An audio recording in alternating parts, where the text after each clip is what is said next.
Craft is recorded. Nope, that's not right. Let's try that again. Switchcraft is brought to you live 3 times a week on Tuesdays and Thursdays at 3 p.m. U.S. Eastern and on Saturday at whatever time I can get to it. Tune in live at twitch.tv/runjumpstomp. This particular episode of Switchcraft was brought to you by Scott Remick. Support Switchcraft and my other content for as little as $1 at patreon.com/runjumpstomp. There we go. So we'll name that live and patron.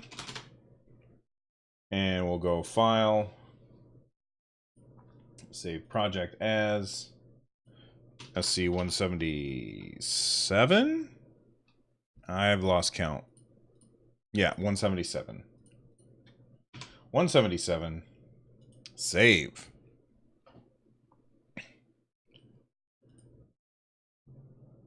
All right. Now we do our sponsor. Episode 177 of Switchcraft is brought to you by OP Seats. Head on over to... Let me try that again. You know, I almost feel like I need to take... the ads, the live read ads out of the show, record them separately, so that when I post it to YouTube, I don't have the ads in there. I don't know. I have to think about that. I'm going to go ahead and keep doing what I've been doing, though. Episode 177 of Switchcraft is brought to you by OP Seat. Head over to runjumpstomp.com/OPSeat to directly support the show and get a fantastic gaming chair that can support you. I'm sitting in one right now, and it's great. I feel like my voice is going to have issues today. Save. Audacity is such a useful app. Use it at work for phone system stuff. Oh, that's cool. Excuse me.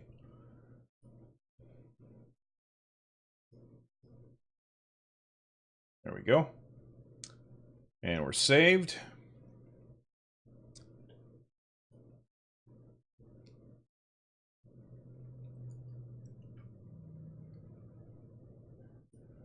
All right, here we go. Let's start.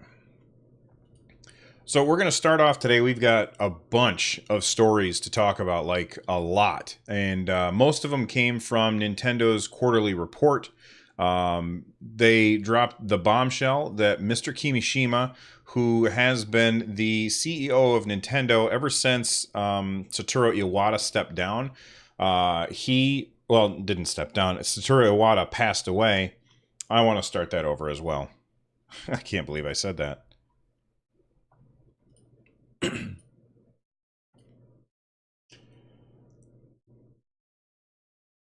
Well, we've got a bunch of news stories, all kind of related to the same thing, and so we're going to hit a bunch of that stuff right at the beginning.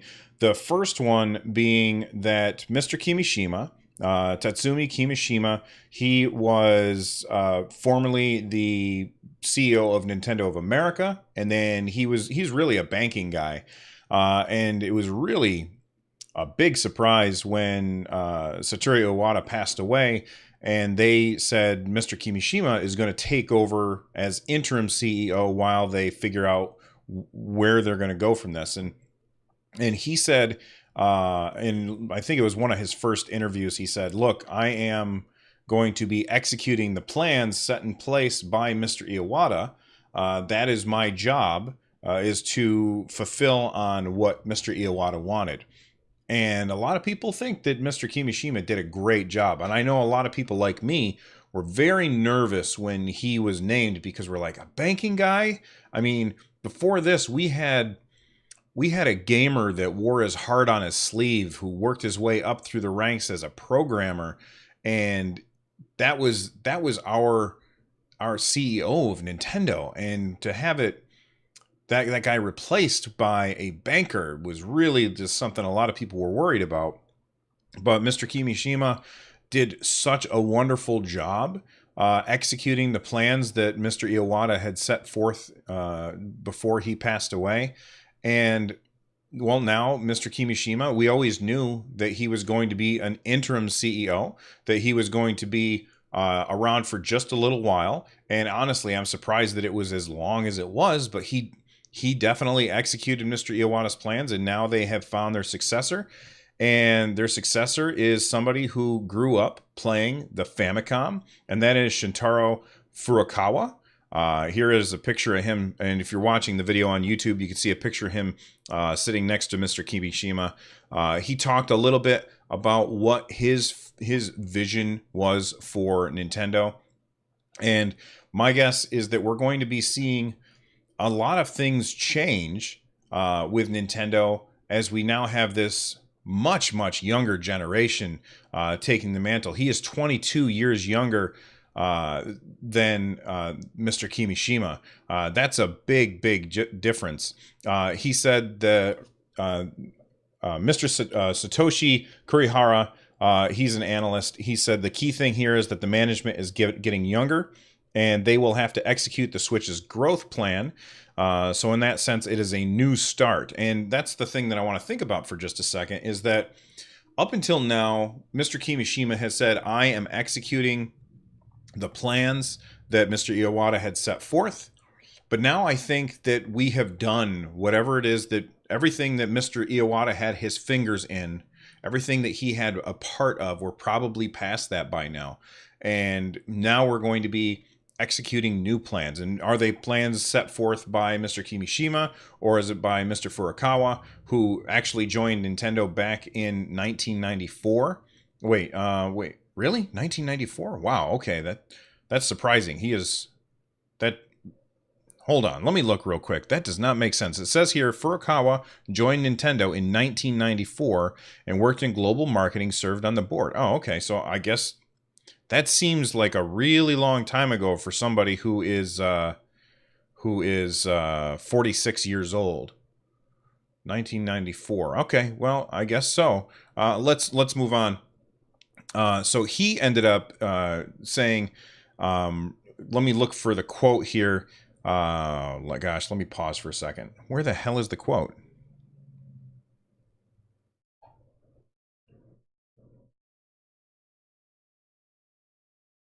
Okay. Here's the quote from Mr. Furukawa. He said, I grew up playing the Famicom and come from that generation. Now, as a member of the management with Super Mario creators Shigeru Miyamoto, I have a lot of respect for him. On the other hand, with this new job, that can't just be it. So I expect to say what needs to be said to run the company. Those are some pretty strong words from Mr. Furukawa. And I am really... I don't know if I'm trepidatious. I don't know if I'm nervous about it, but just the way that he said that, and it could be a translation error, but that seems like he doesn't like the way that things have been going. And I think by most accounts, most people would say that Nintendo is doing really well. So I don't think that that's the way it was meant. It probably just seems like something that's lost in translation, and there's really no way to know. Also, something that they talked about is with replacing Mr. Kimishima, which won't happen until June, and the board has to approve that, is some sales data. So let's take a look at the top selling video games for Nintendo Switch. Now, if you had asked me, Bill, what game do you think is going to be the #1 selling game on Nintendo Switch? I would say, well, it's going to be Breath of the Wild, and I would be wrong. It is Super Mario Odyssey, which is crazy because that game sold 10 million units in just 6 months. 10 million units. That is bananas. I mean, Zelda had a big head start on Super Mario Odyssey, but 10 million units. I mean, Zelda only sold, I say only sold, but it only sold comparatively only 8.48 million units. And something that I thought would have been a lot higher would be Splatoon 2. Like, that game is insanely popular in Japan, and it's pretty popular outside Japan too. So only selling 6 million units is a big surprise. The one huge disappointment that I'm looking at here is ARMS, 1.85 million units. That's really low compared to what I thought it would be. And another one that's really low compared to what I thought it would be is Xenoblade Chronicles 2. And I know that game just came out in December, but I would have thought that it would have sold a lot more than that, especially with all of the support that Nintendo has been throwing its way. I would have thought that it would have done much, much better than that. In addition to the sales data for software, we also have hardware sales data. So this is actually pretty surprising.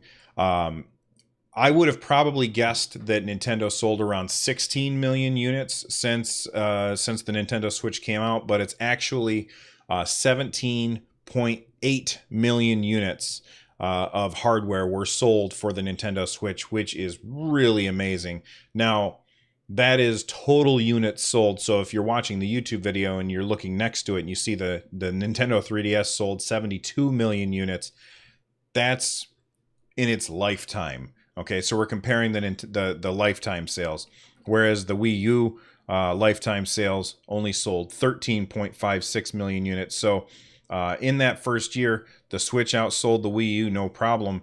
And in the Wii U's lifetime, it had software sales of 102 million units, whereas in just the first year of the Nintendo Switch lifetime, they sold 69 million units if you round up, which is pretty amazing. I think that the Switch is doing very, very well, and that's why I was, a little surprised by the comments of Mr. Furukawa. However, you know what? Like I said, I think it's probably going to be, that's a translation thing, and we'll see. Also announced at the, actually, I don't think it was announced there, but it kind of came out at exactly the same time, was that Nintendo also applied for some new trademarks. They applied for trademarks for Mario Tennis, Mario Party, Paper Mario, Dr. Mario, and Punch-Out.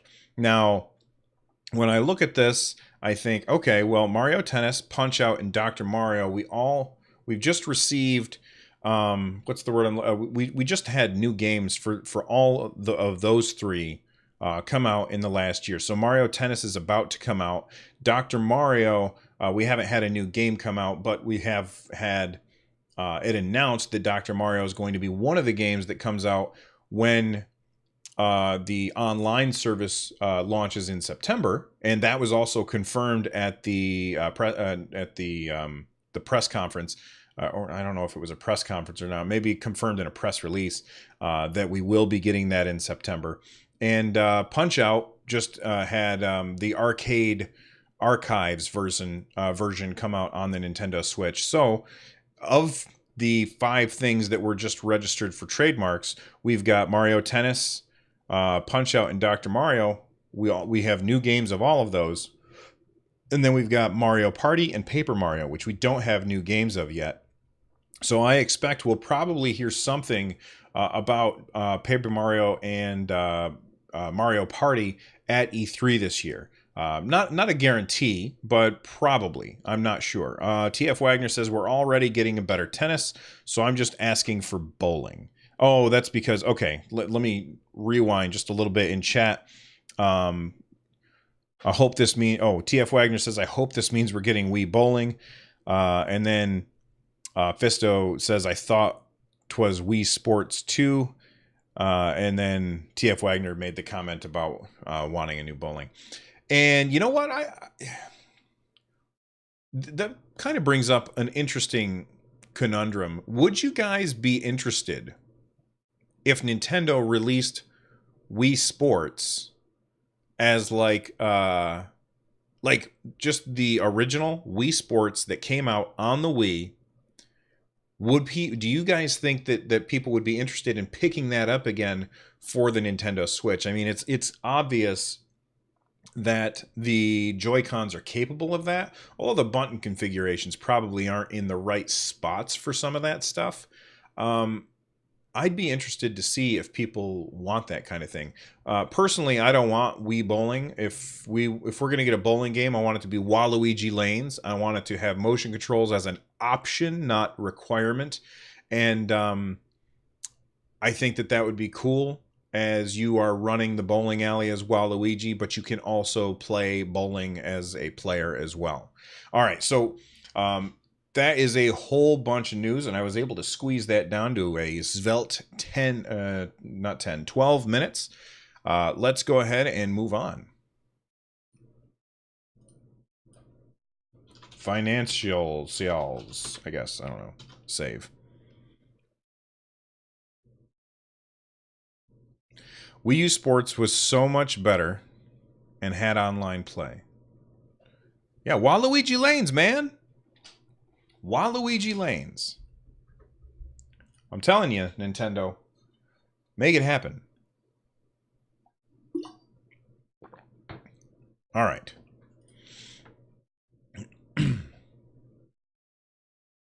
Oh my gosh.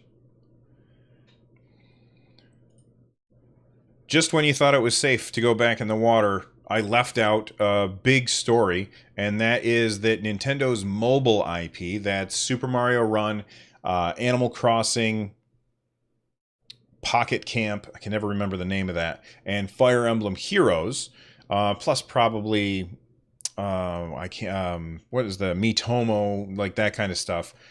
They made Nintendo a lot of money. This is via Nintendo Life. It says here that Nintendo's mobile IP have brought in a massive 39.3 billion yen.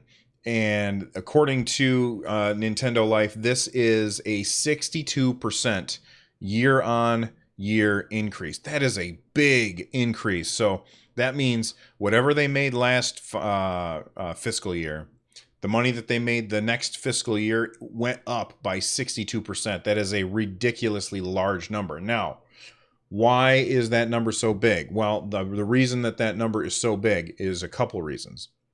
First off, it has to do with when those games launched. So most of those games launched in the new fiscal year. I think the only one to launch before that was Super Mario Run, and that was the lowest earning of all of their of all of their mobile offerings. Then we had Fire Emblem Heroes and the Animal Crossing game. Those both came out the same year, actually pretty close together, in fact. And because of that, that's where you see that huge 62% increase. So I think that that's definitely something that is got to be pretty enticing to Nintendo. Nintendo's probably looking at that, and, you know, their eyes are popping out of their head with big dollar signs, or in case of Nintendo, big yen signs, about, wow, we're making a lot of money on this mobile thing, which I hate that. I really hate that they're making so much money on mobile. I mean, it's not that I don't want Nintendo to be successful, but I want them to be successful making the kind of games that I want, you know? But that's just me being selfish, I guess. There we go. Mobile. Save. Close that. Do you guys like that switch where I switch to the website that I'm looking at? Is that okay? Or do you just prefer it to be like this the whole time? I am curious as to what you think. All right.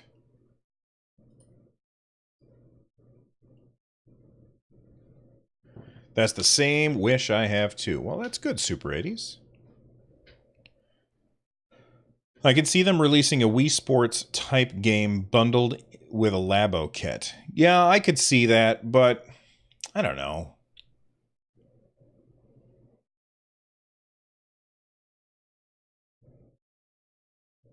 Totally haven't spent $15 on Animal Crossing Pocket Camp, and add to that increase. Royal Leo Wolf, what are you doing?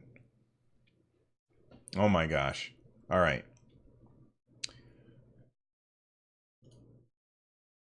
So I've been talking a lot about this game, Streets of Red. I did a preview video. I did a full review video. I've been talking to the developer on email.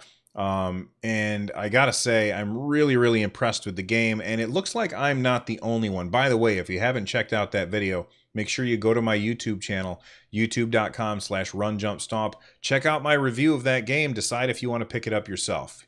Too long didn't watch? It's awesome. You should pick it up. Now, Streets of Red is a very small game made by a very small developer from a very small island of Singapore. All right, so This is from the developer Secret Base, and they said, being based so far away in SEA, it was never easy making indie games which are usually targeted at a Western audience. Yet after 5 years since I first sat down to decide that this is a game I want to make, the game has finally launched with such positive result I could never have imagined.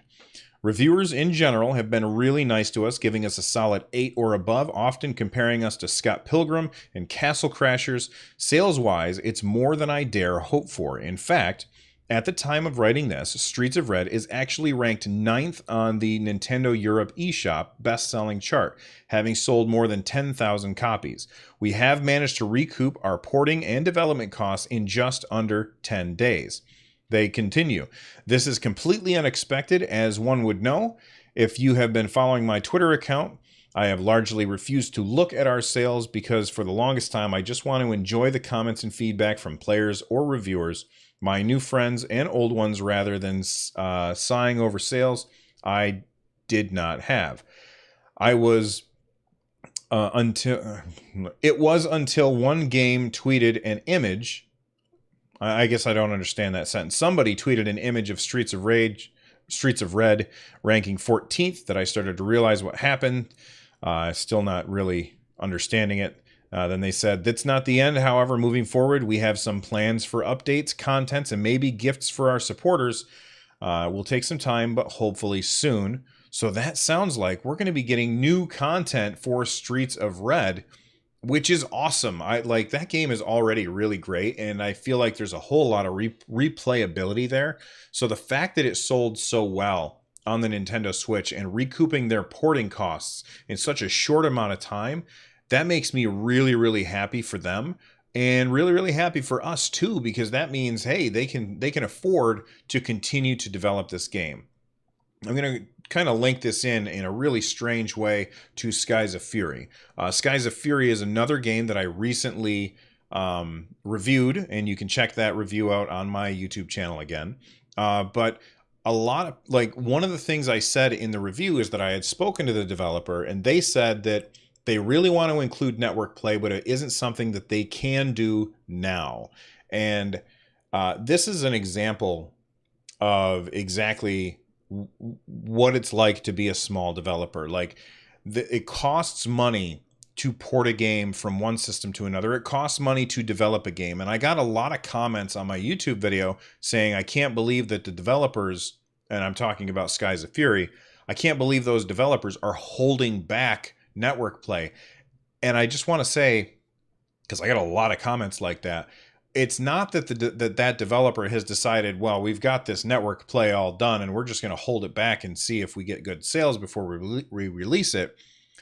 They have released what they planned on releasing, and people are asking them, can you add online play to this? And their answer has been, well, it really depends on the sales, because we have the costs that we incurred a bunch of debt probably in order to put out this game.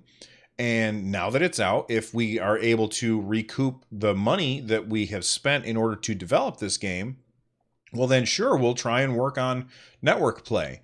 But a lot of people are taking that the wrong way, and they're saying that it's like holding network play hostage.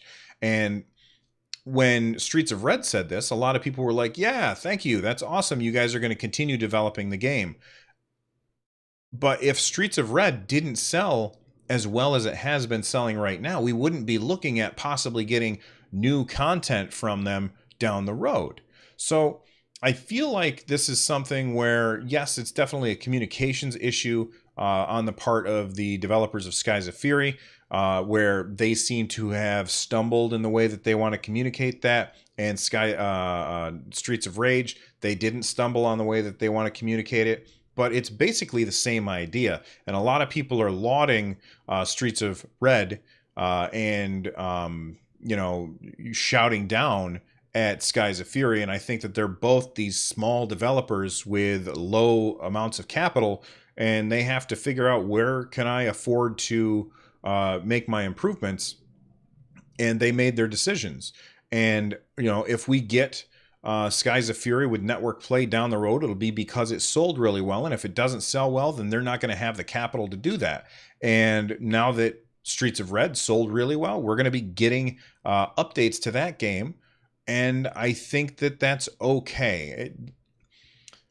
A lot of times people think that these developers are, mustache twirling jerks, but they're not. They're not. The developers are often like stand-up guys and ladies that really want to put out an amazing product, and they either can or can't depending on the resources that they have available.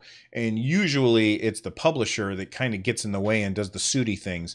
And I'll give you an example. DICE is the developer of Star Wars Battlefront 2, which is a fantastic game. EA kind of got their grubby little mitts in there and screwed things up for them. DICE made an amazing game. EA kind of spoiled it for them. Of course, all the backlash have turned things around, and Star Wars Battlefront 2 is a fantastic game, and I've played lots of hours of that and had very, very much fun playing that game. But that's the case where the publisher is getting in the way. It's not the devs. Don't be mad at the devs because they can't promise you everything under the sun. And just congratulations to the team at Secret Base for Streets of Red, because that game's awesome. And I don't know that I'll have much else to say about it now, but it's a really good game, so definitely check it out. All this uproar got me playing Pocket Camp again.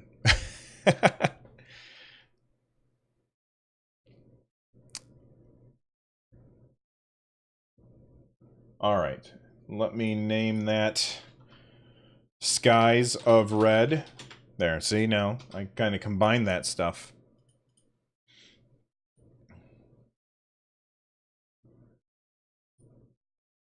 Oops, stop that. Stop clicking on the wrong stuff.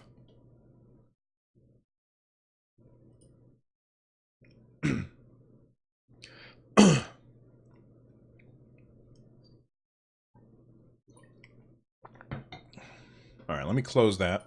We'll try it again.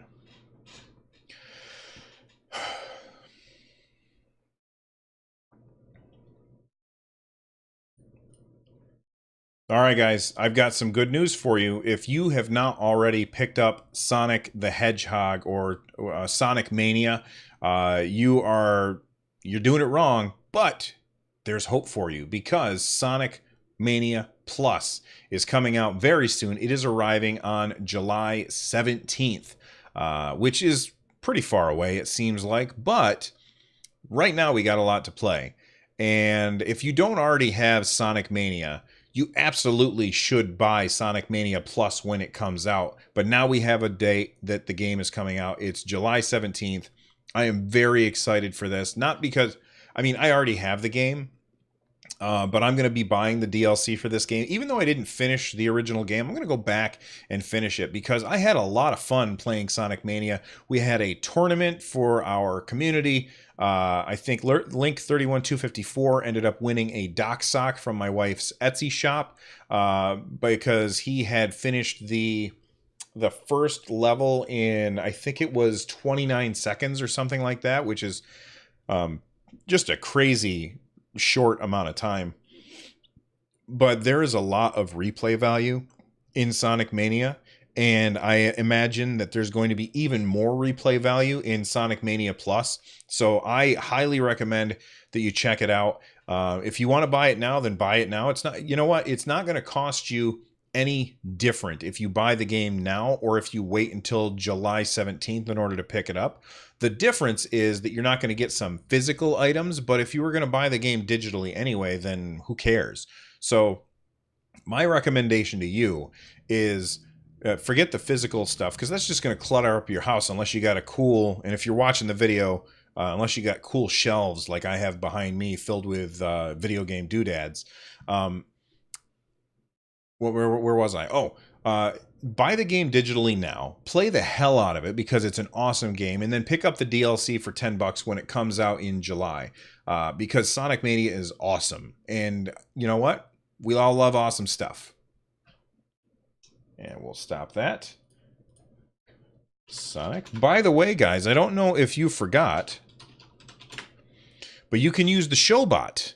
All you do, if you want to give a title, if you want to suggest a title, you do !S, and then the title that you want to submit to as a show title for the show. And then you can vote on it by clicking on the link right there.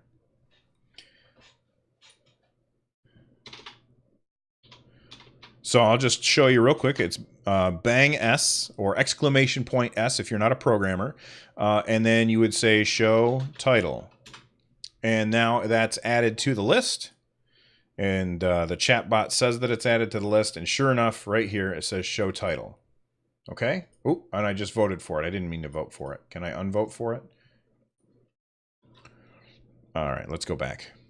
Winning that Sonic competition was like the highlight of my gaming career. Well, that's awesome. I'm happy to hear it. Happy to hear it. All right.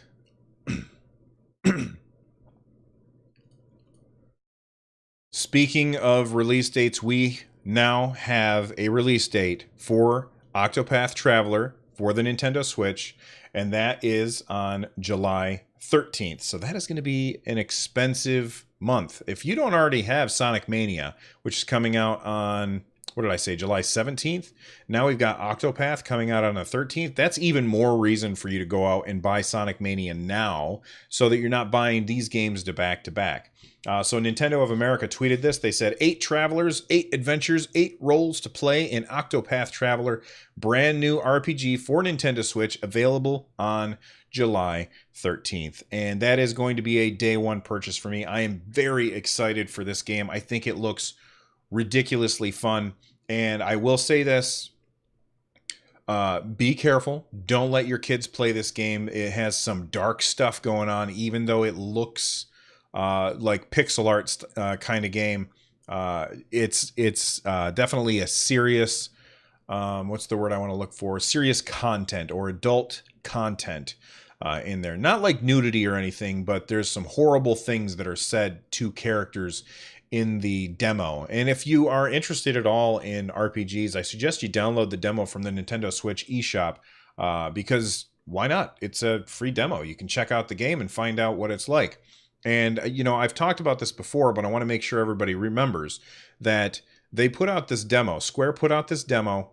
They got a lot of feedback from the players, and they actually listened to the players and changed things. So if you played the demo when it first came out and there were things that were bothering you about it, make sure that you check out. I don't know if they've updated the demo to reflect this, but give the game a shot when it comes out, because the things that they've said that they fixed were like all of my complaints about the demo.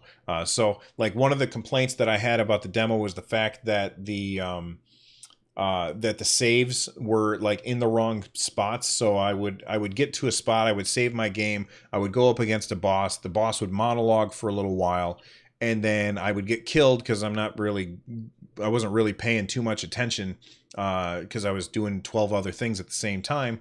And then I was like, all right, well, I'll just reload and fight him again. And I had to listen to the damn monologue again, which was really frustrating. And it was like really long too. Like typical Japanese game. It's very, very talky, lots and lots of text. July 13th, Octopath Traveler. I'm going to be buying it. I'm going to be streaming it. I'm going to be playing it. That game looks fun. All right. Octo. Save. Kodiak is swearing at things. Uh-oh. Is Twitch being weird?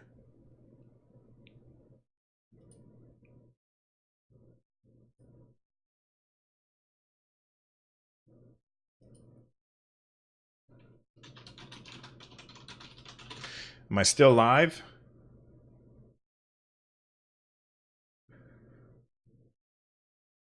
Well, now I don't know which question royally... Okay, you guys can see me. All right, good. Yeah, I dropped 467 frames, but it seems to have stabilized now.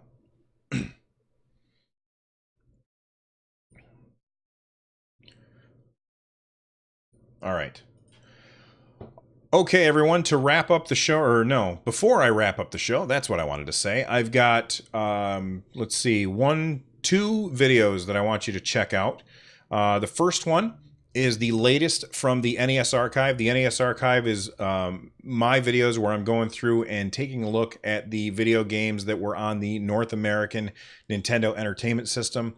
And the latest video in that is Balloon Fight, which was programmed by none other than the guy that we talked about earlier today, Mr. Satoru Iwata. He was at E3 one year, and he stood up there and he said, in my brain, no, and it was my business. He pulled out his business card. He said, on my business card, it says that I'm a it says that I'm president of Nintendo.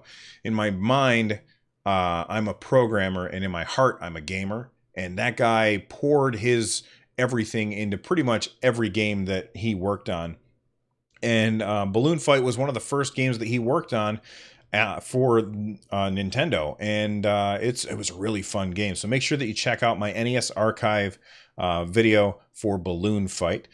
We also have a first look at a game. It's funny, I talked about Skies of Fury earlier today, and when Skies of Fury came out and I was playing it, I said, boy, it's strange because we don't usually see these games like this where it's an aerial combat game where you're flying planes against other planes.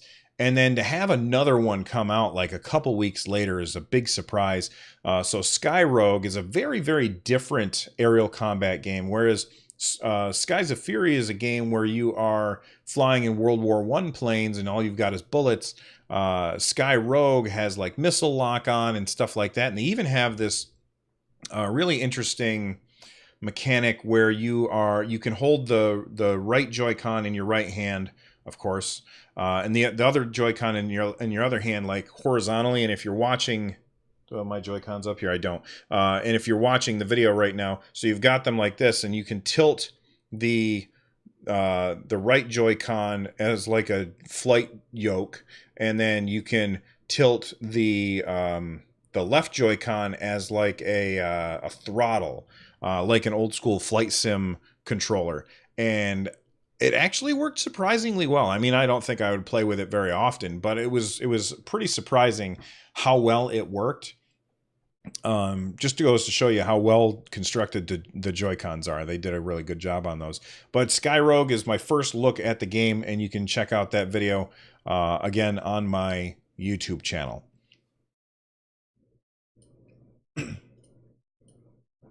All right, and then this is videos. Save.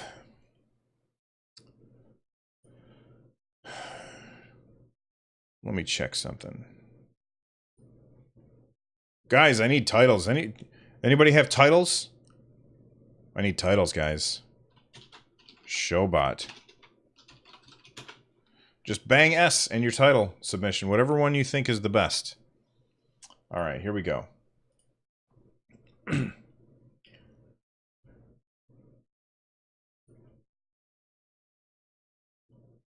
right, before we wrap this up, I want to take a quick second to thank Johnny Michaels. They gave a 5-star review of the podcast over on iTunes. They said that Switchcraft is their favorite video game podcast. Quote, love this podcast, best Nintendo podcast out there, and probably one of the best video game podcasts. Bill is great, covers everything in a very fun and interesting way. I always feel he thinks the same way as I do about most things, so his opinion is always interesting to me. Love it. Thanks, Bill. Well, big thanks to you, Johnny Michaels, for reviewing the show. Big help. Those 5-star reviews get us up higher in the rankings, and it makes it much more likely for somebody to click and check out the show for the first time. So if you want to help the show, do that. Big help. Another way that you can help the show is by doing a survey. There is a survey which will take about 5 minutes to fill out. If you've heard me talk about this on previous episodes, I'm going to keep talking about it for a while because not everybody hears every episode. But basically, this survey is so that I can sell the show to advertisers. So I can be like, all right, here's a 30-second spot. Here's a 30-second spot. And I will always keep the ads really short, and definitely something that I think you guys would be interested in. So it's not going to be for like face wash or something like that, because that's not the kind of thing that most of my audience would really care about. It's going to be stuff that I think you guys are interested in. So anyway, please fill out the survey by heading on over to runjumpstomp.com/survey2018. That's survey 2018, or you can just follow the link in the show notes. Thanks to everybody for being here while I record the show. If you did not know, the live streams are usually a good deal longer than the actual audio show, and that's because we tend to get sidetracked and we talk about other things. So if that sounds good to you, then make sure you come to the live show and hang out with us at twitch.tv/runjumpstomp. Or if you can't come to the live show because you're busy at that time, you can always watch the full live show over at YouTube. All I ever do is cut off the beginning and the end where I've got like music playing, because I don't want YouTube to grab those and say, hey, we're going to delete this stuff. So I cut off the beginning and the end, and I post it to YouTube, so you can check that out over at youtube.com/runjumpstomp. And finally, if you're looking for ways to support my content, again, 5-star review, survey, but you can also head over to runjumpstomp.com/thank you, and all of the links there directly help me make content like this. So I really appreciate it. That's it for today. That's all the time we have. If there's a story that I missed or a topic that you would like discussed, please let me know. And don't forget to make sure that you guys check out Tom Winter and Noteblock, because their music is being played here on the podcast. Thank you so much for hanging out with me. And by the way, the show would not be the same without the chatters. So now is time to thank the people who've been chatting with me while we've been recording the show. We've got Kodiak Moonwolf. AR Slia is here. We've got Electric. No, that's a fake person there. Herdy Derp. We've got Link 31254, Mr. Pokemon, N64, Josh, Fisto, Pudding, Royal Leo, Wolf, Super 80s, TF Wagner, and the Lurkers. You guys are awesome. And of course, that chap Zap is here. Is he? Yeah, there we go. That chap Zap is also here. So big thank you to you guys for hanging out with me. I appreciate it. I will see you on, what day is today? It's Thursday. I'll see you on Saturday. Until then, bye-bye.